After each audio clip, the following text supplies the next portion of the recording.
The wedding hall was filled with flowers, golden lights, and people wearing clothes more expensive than most families' yearly income.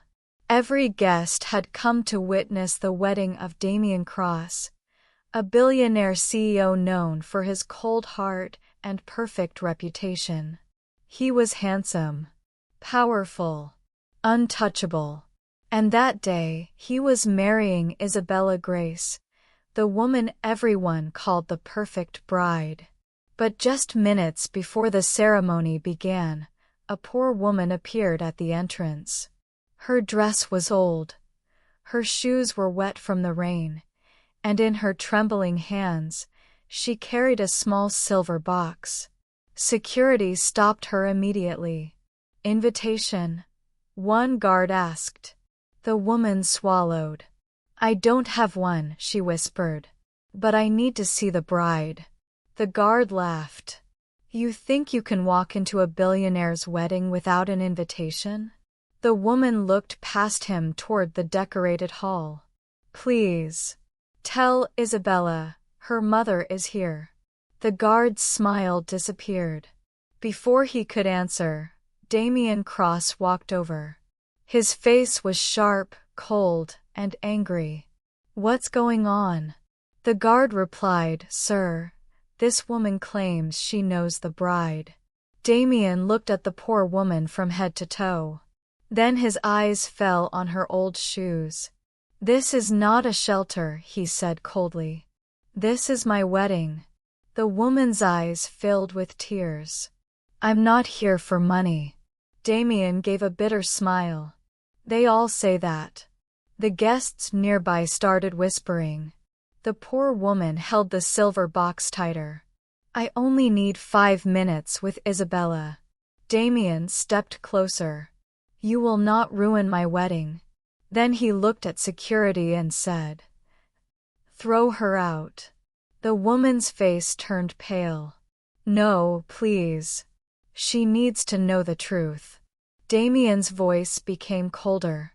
"The truth is, people like you always appear when money is involved." Security grabbed her arms.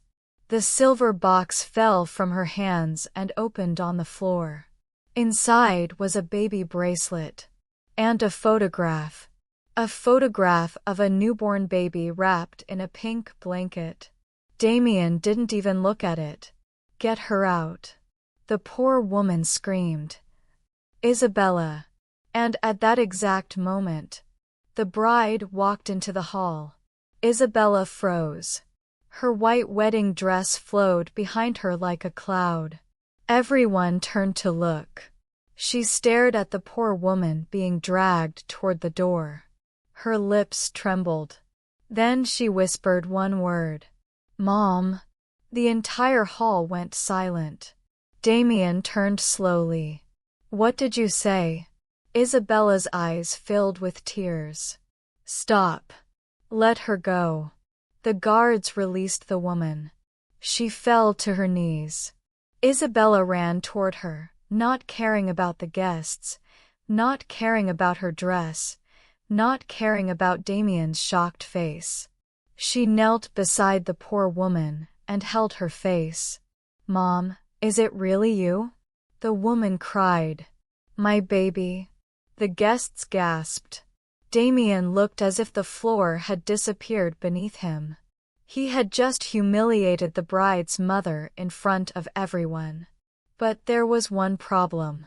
Everyone knew Isabella's parents were dead. At least, that was what her wealthy adoptive family had always told the world. Damien pulled Isabella aside. "Isabella, what is happening?" Isabella could barely breathe. "I don't know." Damien looked angry and confused. "You told me your mother died when you were a baby." "That's what I was told." The poor woman picked up the baby bracelet from the floor. Her hands shook as she walked toward Isabella. "Your name was not Isabella when you were born," she said softly. "I named you Lily." Isabella covered her mouth. The woman opened the silver box again. Inside was a tiny hospital band. On it was written, Baby Lily, mother. Elena rose. The woman looked at Isabella and whispered, I am Elena Rose. I am your real mother. Isabella stepped back. No, that can't be true. Elena reached into the box and took out the old photograph. It showed a young mother holding a newborn baby. The mother was Elena. The baby had the same birthmark Isabella still had near her shoulder. Isabella began to cry. Damien looked at the photograph, then at Elena. For the first time in his life, he did not know what to say. Elena told the truth in front of everyone. 25 years ago, she had been a poor hospital cleaner. She gave birth to a baby girl alone, with no family and no money. A rich couple had come to the hospital after losing their own newborn child. They saw Elena's baby. Beautiful, healthy, alive. That night, Elena was told her baby had died. She was never allowed to see the body. She cried for years. But she never stopped searching.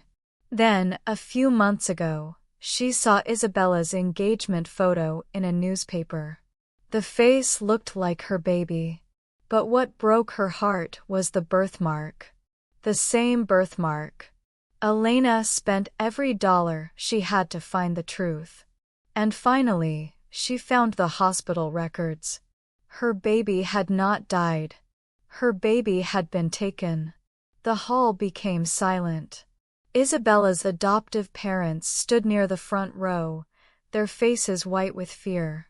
Isabella turned toward them. Is it true? Her adoptive mother started crying. We loved you. Isabella's voice broke. That is not an answer. Her adoptive father looked down. Damien's expression darkened. Answer her. The man whispered. Yes. Isabella's whole body shook. You stole me. Her adoptive mother cried. We were desperate. We had lost our child. We thought we could give you a better life. Elena's voice trembled. You gave her a rich life, but you stole my whole world. Isabella removed her veil. The guests watched in shock. Damien stepped closer. Isabella, we can handle this after the ceremony. She looked at him. After the ceremony? Damien lowered his voice. Everyone is watching. This will destroy everything. Isabella stared at him. My mother was thrown out of my wedding like trash, and you're worried about reputation? Damien froze. For the first time, Isabella saw him clearly. Damien had built his life around image. Perfect company. Perfect mansion. Perfect wedding. Perfect bride. But love was not supposed to be perfect. Love was supposed to be kind. Isabella looked at Elena, then at Damien. You judged her before you knew her. Damien swallowed. I didn't know. You didn't ask. Those words hit him harder than any insult. Damien looked at Elena. Her dress was old. Her hands were rough. Her eyes were tired. But she had spent 25 years searching for her daughter. And he had treated her like a beggar. The wedding did not happen that day. The guests left whispering. The flowers remained untouched. The cake was never cut. Isabella sat in a small room behind the hall, holding Elena's hands. For the first time in her life, she heard stories about the day she was born. Elena told her how she had sung to her in the hospital. How Isabella had tiny fingers and loud cries. How she had promised to protect her. Then her voice broke. And then they told me you were gone. Isabella cried in her mother's arms. I always felt something was missing. Elena kissed her forehead. I was missing you too. Outside the room, Damien stood alone. His expensive suit suddenly felt heavy. He remembered Elena's face when he ordered security to throw her out. He remembered the baby bracelet falling to the floor. He remembered Isabella's words. "You didn't ask." For the first time, Damien Cross felt ashamed of the man he had become. 3 days later, Damien went to Elena's small apartment. It was in an old building at the edge of the city. The walls were cracked, the furniture was cheap, but everywhere there were old newspaper clippings of Isabella. Elena had followed her daughter's life from far away. School awards, charity events, magazine photos, engagement announcement. Damien looked at the wall and whispered. You watched her grow up without ever meeting her. Elena stood quietly. It was the only way I could be near her. Damien lowered his head. I'm sorry. Elena looked at him. For throwing me out? For that. And for thinking your clothes told me your worth. Elena did not answer. Damien continued. I thought money protected people. But that day, I used money like a weapon. Elena's eyes softened, but she stayed silent. Damien placed the silver box on the table.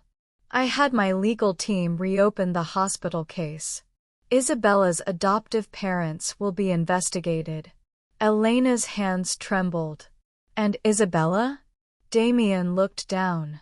She needs time. From them. From me. Elena nodded. She is hurt. Damien's voice cracked. I love her. But I don't know if she will still marry me.